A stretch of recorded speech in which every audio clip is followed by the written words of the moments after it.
If you're dating, you've likely gotten some advice from people who are in relationships telling you need to find one that's like this. You need to find one that has these qualities. And most likely it's horrible advice. I remember when I was single how much advice I got from people in relationships or people that have been married for years, and it was the worst advice ever. And so I want to talk about some dating myths today, and we're going to debunk those myths and I'll explain why they are not true. I'm Dr. Carrie. I'm a relationship expert, resiliency and trauma coach, and I'm here to talk about debunking dating myths. So myth number one. It needs to be love at first sight. You need to have an instant attraction to the person.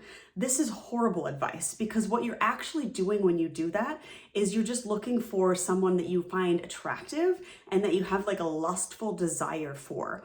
I'll let you in on a little secret. On my first date with my now husband, I didn't actually know if I thought he was attractive or not. I was like, well, like physically, he's got a nice body, he's got a great smile, beautiful eyes, but I'm just not feeling that chemistry. I don't want to rip his clothes off right now. And unfortunately, if I would have not gone on a second date with him, I probably wouldn't be married to him now. But that is such bad advice because what you're doing is you're only using your fleshly desires to go after someone and say, we need to have instant chemistry. I need to want to kiss them on the first date, rip their clothes off. I didn't actually kiss my husband until our fourth date. So I let his character win me over, not just his physical appearance. And now I think he's the sexiest man alive. And trust me, he's very attractive, especially what other people tell you. But if you go with that instant attraction, that instant chemistry, what you're looking for is only through lustful lens of your eyes. And you're not actually spending time getting to know the character of the person. Look at their stats on paper. Do they have a job? Are they, emotionally intelligent? Are they, on their own 2 feet now? Or are they still living in mom and dad's basement? Look for some of those qualities that you want and give them a chance and really get to know them. Start off as a friendship by just saying, you know what, I'm going on this date, getting to know this person. If I'm not instantly attracted to them, that's okay. I might give them a second date if I find their personality attractive. And again, you'll hear that you need to have chemistry in order for this to work long term. That is such bad advice because my husband and I have no problem keeping our hands off each other. And that was something that just developed later on in our relationship. And we are also the best of friends because we started off with that kind of foundation of our relationship by getting to know each other, getting to know the character of who we are. And that's what set the foundation then for a healthy relationship. So that's dating myth number one. It needs to be love at first sight. That is so not true. If you're at least not repulsed by the person's appearance, go on a second date. If you find them intriguing, if their character is intriguing to you, and get to know them before you engage in any physical or think about physical. Number two, you need to have shared interests and activities. You need to have the same hobbies. Again, this is horrible advice because you don't need to have the same hobbies for a relationship to work. There are so many successful relationships and marriages of people who don't like to do the same things. Now, what you're looking for more importantly is, do your values line up?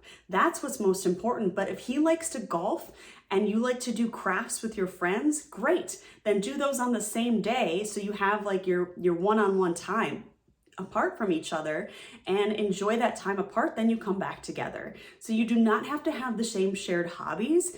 I would argue that you do need to have kind of the same foundational values. One of the things I struggled with my ex-husband was the fact that he was very obese and I'm a very active person. So while I didn't need him to be into running and weightlifting and kayaking and all the activities that I'm into, it really hindered our ability to do certain things because he couldn't go for a short hike if we were out camping, for example. So if that is a shared activity you enjoy, you're an active person, find someone who shares that quality, but they don't have to have the same exact hobbies as you. If you like to go kayaking and they like to go mountain biking, those are activities you can do usually on the same weekend and then camp together at night. So again, it doesn't have to be the same exact hobby or shared interests.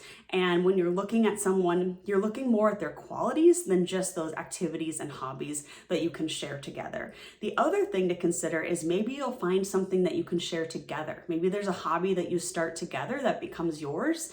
And that is also a wonderful way to build friendship in a relationship. Number three, The physical has to happen on date X, whatever your date number is. Like, I need to kiss him on the first date to know if we have chemistry. I'm gonna probably sleep with him by date 5. So like, I need to know if he's gonna have a good body. There is no standard as far as when physical needs to happen in a relationship. Like I mentioned, my husband and I didn't kiss until date 4, and that was on me.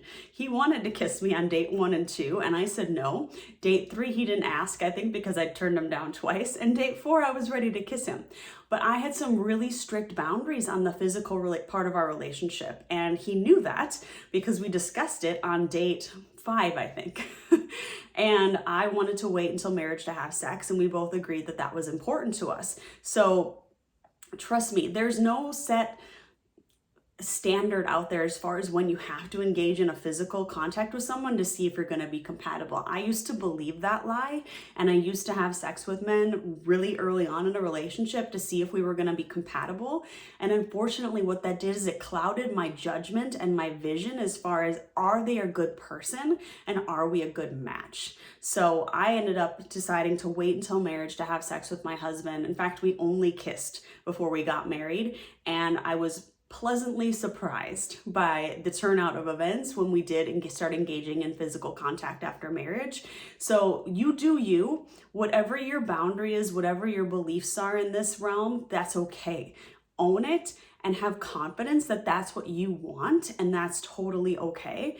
Because if you meet someone and they have a different standard and it doesn't match with yours, that right there tells you that you don't have the same values around physical intimacy. So keep your standards high in that area and know what those are before you go into dating. And you do not need to give it up for a man or a woman at any certain time in a dating relationship, as long as you both have mutually agreed upon this is our standard and our boundary.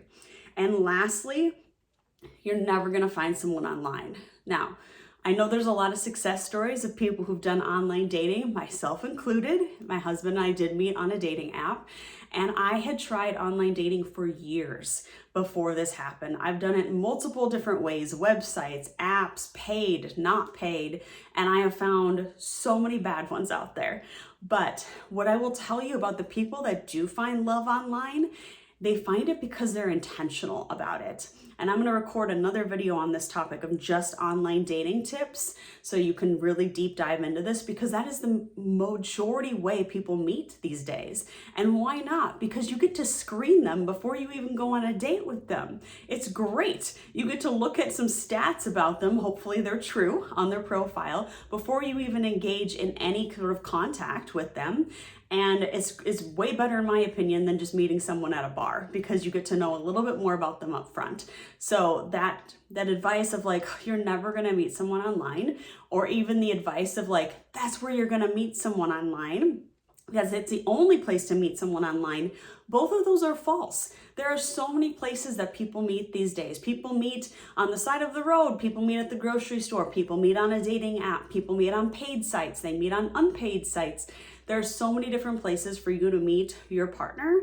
So just don't rule any of them out at this point. And stay tuned for my next video on the online dating tips if that's something that you're interested in. Hope you had a great time listening to this. I hope I was able to clear some things up for you. Take what you need, leave the rest, and have a great day.